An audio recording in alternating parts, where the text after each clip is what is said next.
Ez egy történet, amely egy székely család életét mutatja be az erdélyi havasokban, tekintettel a családi kapcsolatokra, a nehézségekre és a konfliktusokra. A történet stílusa részletes és leíró, sok helyszíni és érzelmi részlettel. A hangvétel egyben realisztikus és népies, tükrözve a havasi pásztorok kemény életét és egyszerű, de mély érzelmi kapcsolatait. Kegyetlen, nagy ereje volt az őszi forró nyavajának, még a Hargita pásztorembereit is meggyérítette, Csergőnét szempillantás alatt föld alá tette, pedig őt ugyancsak marasztották hozzátartozói. Az ura és fogadott fiúk, Bertalan. Mi lesz most már szegényekkel, a kietlen havasi szálláson? Télen még csak elkínlódnak a tűzhely füstje mellett. De mi lesz tavasszal, amikor a csordajárás megkezdődik? Asszonyt kell állítani az odalett asszony helyébe. Ebben Csergő Kelemen s a fogadott fia Bertalan tökéletesen egyek voltak. De melyikük írasson társat a nevére?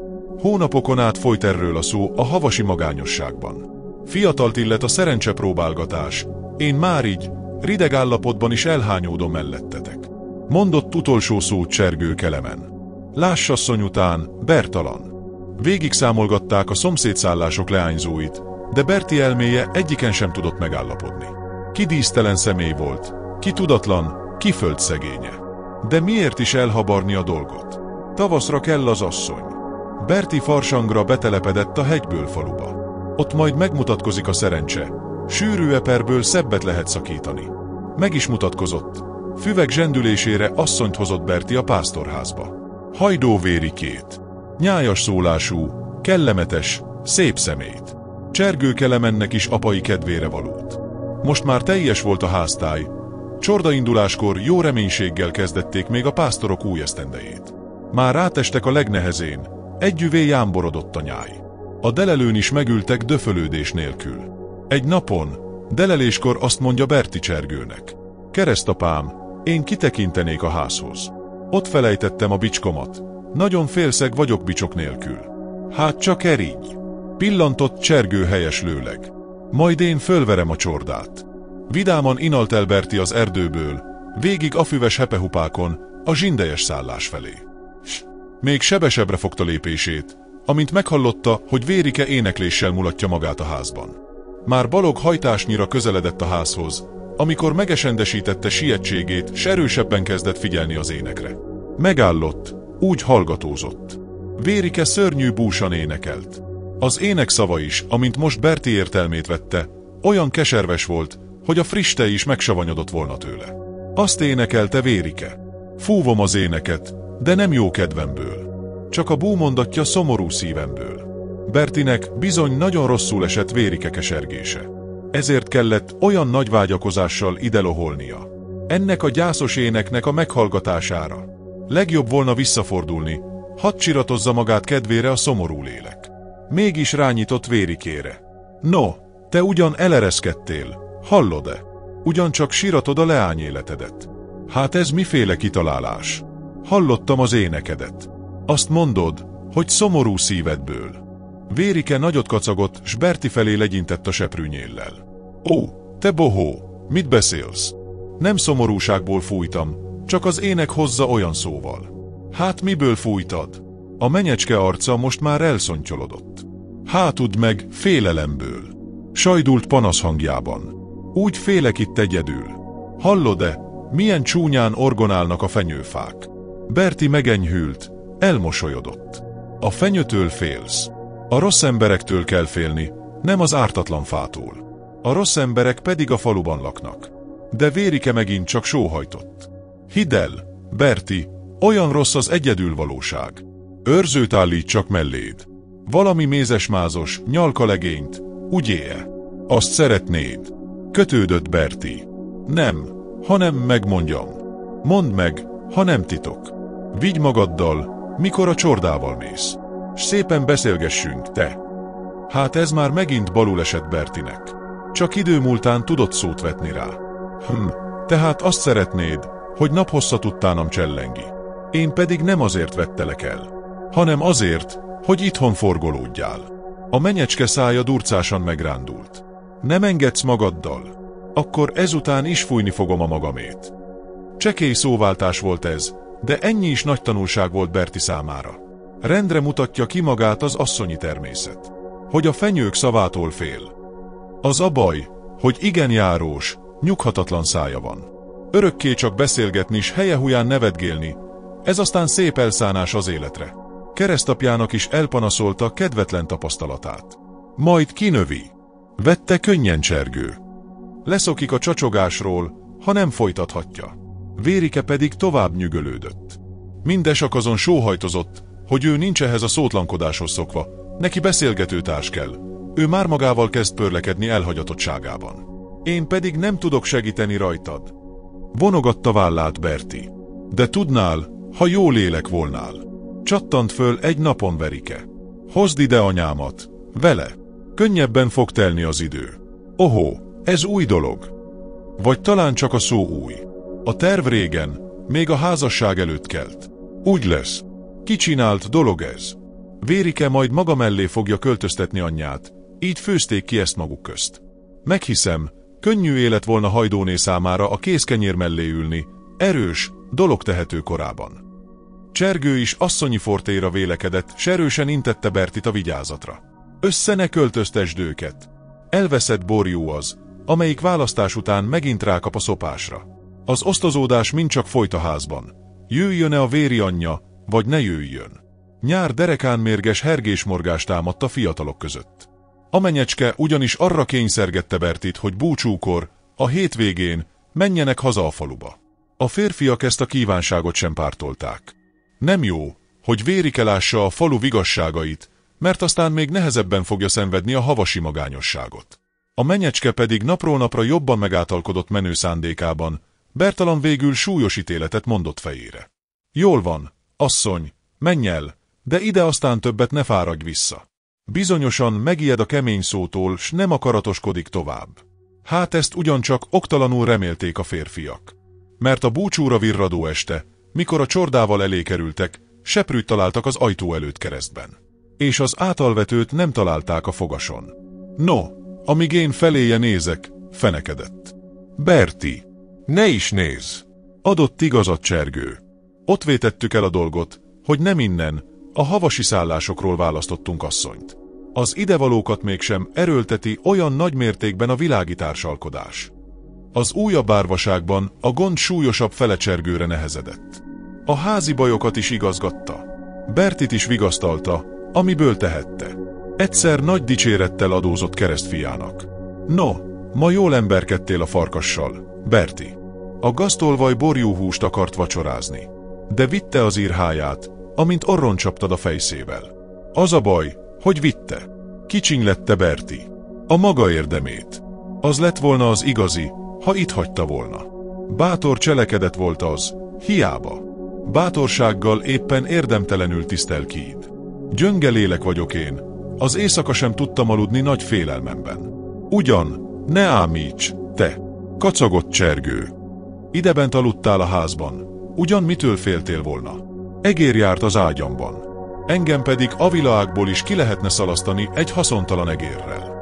El nem mertem aludni, amint az egér matatását meghallottam. Vajon egér volt, te? Hát ez ugyan nagy csodámra esnék. Megvénültem a havason, de nem emlékszem, hogy házi egért láttam volna. Egyéb férget eleget láttam. Medvét, farkast, hiuszt, rókát, mókust, de kicsi egeret nem bírja az a havasi ájert. Pedig egér volt az. Ha csak a menyeeske nem hozott a faluból. Hol mi a között? Ez, ládd de, megeshetik. Itt buájkal valahol. Nézett körül Berti. Nagyszomorúan az üres házban. No, nem sokaig. Kutya legyek, ha le nem. Borítom a kalapommal, köpte markát Csergő. De azon a napon nem ért rá az egérvadászatra. Másnap pedig Berti megint álmatlan, eres szemmel. Alt a csorda mellé. Az éjszaka még bolygósabban viselte magát. Panaszolt a Csergő kérdésére. Az egész házat fölforgatom, megállj! Most csak ugyan nekiveselkedett az egér. Gásnak, tövéről hegyére fölhányta a házat. Még a régi pipaszurkálóját is megkapta, de egérnek nyomát sem találta. Berti pedig masnap is színtelen volt s rossz kedvű. Panaszkodott az egérre. A piszok. Úgy látszik, elül virradatkor. Kárpálódott Csergő. De ki fogok én rajta? Ma. Éjszakára én is betelepszem a házba, s kihallgatom a járását. Azt művelte, este a ház küszöbén telepedett meg. Onnan az egér mozgását és csorda pihenését is figyelni lehet. Berti rosszul nyugodott az ágyban. Elszundított, föl-föl serkent. Bánte, te? Kérdezte Csergő. Itt sajra baloldalomon. Mintha az ingem alatt szaladozna. Csergő égőszálkát hozott a kaibából, lábújhegyen a Berti ágyához lépegetett, s fölkapta a pokrócot. Erre-arra vizsgálódott. Ninesen. Nincsen. Úgy élatszik, csak álmodban látod. Berti alkalmasint csúfságnak vette kereszt apja megjegyzését, mert nem panaszolt többet. De tovább is elszontyolodva járt a csorda után. Eléggé fájt ez Csergőnek. Én már nem tudok kifogni azon a gazférgen. Találj ki te magad valamit. Mondta egyszer. Hát én gondoltam is valamit. Mit? Macskát hoznék a faluból. Egérnek macska a veszedelme. Ejnye, de okos gondolat. Örvendett meg Csergő. Az kell hát egy serény, jó macska. Az nyakon csipi a pimaszt. Még ma este szalag beérte a faluba. De mit csinál Kíd nálam nélkül a csordával? Ha nem fordulhatnék mindjárt vissza. Majd ide szólítom a túlsó hegyből valamelyik szénégetőt. Vetek neki egy kis napszámot. Szívesen eljön. Most aztán nagyon megelevenedett Bertalan. Akkor 6 ma este bemegyek a faluba. El is indult nagysebesen nafalattakor. Leste másnap Csergő az ösvényeket, de hiába. Nem érkezett Berti. Harmadnap is leste hát. Csak ugyan déltájban fölbukkant Berti szalmakalapja a Bagyos-hegy tetején. Nézte Csergő, de mint nagyobb szemmel, mert hát dehogy macska, 2 fehér személy jöldögélt Berti után, egyiknek piros kendő volt a fején, a másiknak fekete. Mégis nagyoktalan állat voltam én az egér dolgában.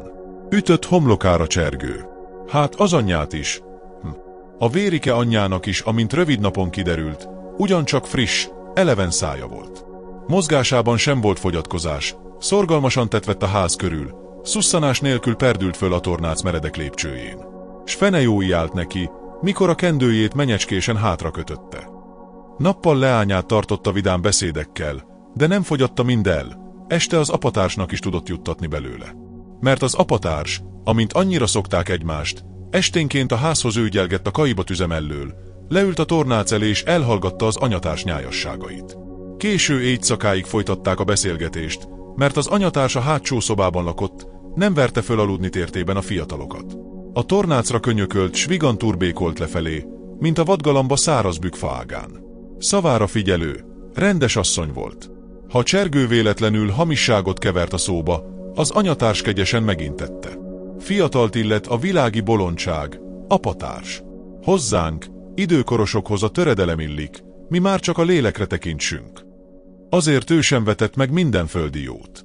Például nagyon szerette a havasi málnát, áfonyát, kései epret. Volt is része benne, mert Csergő kosárszámra szedett neki a vágott oldalakon.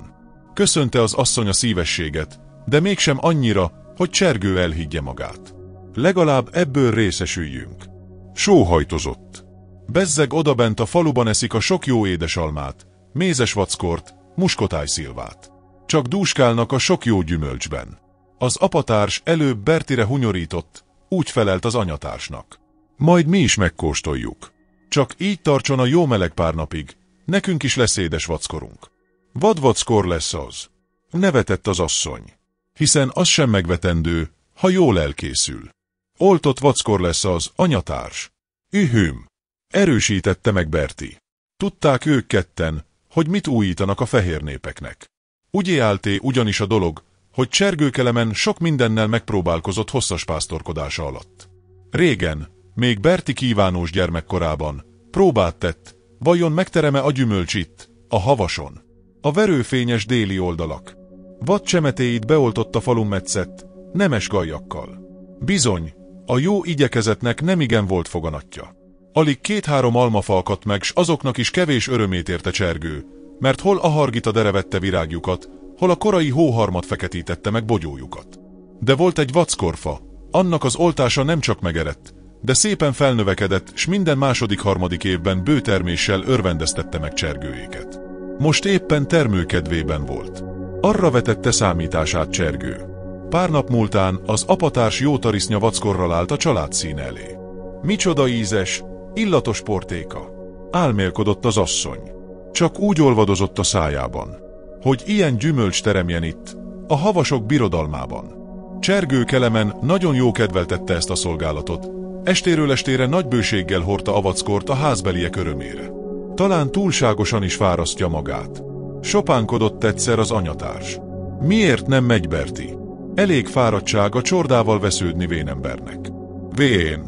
Vén a fogatlan ló, hallod-e? Ropogtatta meg a pipaszárát Csergő. Csak azért is maga gazdálkodott a vackorral. Egy este mérgesen érkezett haza a szüretelésből. Színéből is kikelt haragjában. Lopják a vackort. Újságolta. Így kikapott volna rá. Csodálkozott Berti. Bizonyosan valamelyik éhenkop szénégető. Ide lopózik a túlsó hegyből. Ugyan hagyja, apatárs. Hadd részesüljön más is Isten áldásából. Egyet se sajnáljuk. Kegyeskedett az asszony. Nem sajnálnám én, ha legalább becsületesen lopna. De hitvány ember az.